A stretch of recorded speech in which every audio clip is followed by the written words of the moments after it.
The Moravian Study is the name of the study, a professor who worked at USC.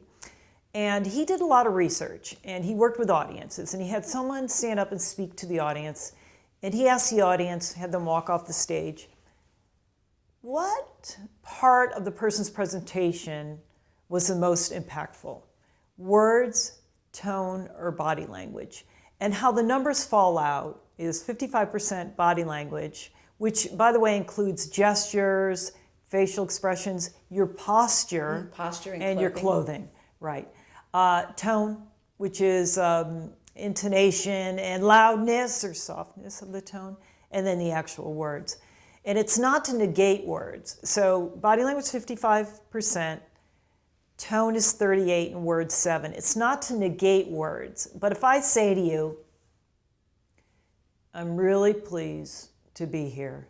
I'm really, this is an exciting moment for me.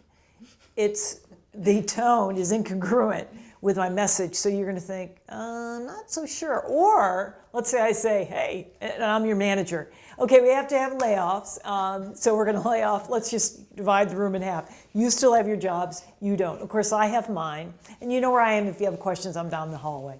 Have a great day. You know, it's ill-fitted, and when it's ill-fitting, we default to body language and tone. And here's what we know about one way that we convey, as I'm doing this, one way that we convey our enthusiasm. I have worked with people who said that they had a speech teacher in high school who taped their hands to the lectern and said, stop gesturing, it's so distracting. Well, the fact is that if Susan and I sat here and talked just like this and just looked at each other and didn't do anything else to move around, this would be really boring. Gestures are what we do naturally. And so the key when you're giving the presentation is to continue gesturing naturally and to gesture meaningfully. Okay, now everybody knows somebody who gestures way out here, and everybody knows somebody who gestures like this. So this is a point where you practice in front of the mirror and you find out just exactly what you do. Or now that every cell phone practically has a video camera on it, you ask somebody to videotape you while you're talking. And watch what you're doing with your hands, because what happens is that when your hands come up and gesture, your voice goes up. We often smile. There's sound that comes with gestures, and that's part of the way that you infuse this presentation appropriately with energy and excitement. Right, that's great. And by the way, we live in an international culture now. We want to make sure we're connecting with people. The windows to the soul, the eyes are the windows to the soul. There are 7 universal facial expressions.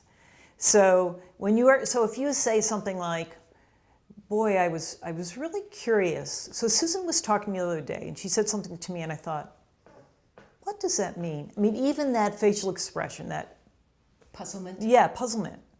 It translates to the audience versus Susan said something to me the other day, and I was really curious about it.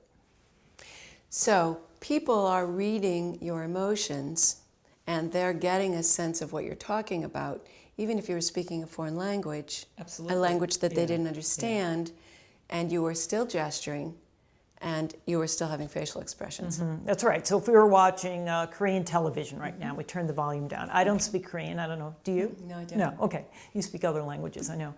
But we could have a sense of what the dynamic was about. So never underestimate the power of your facial expressions as well.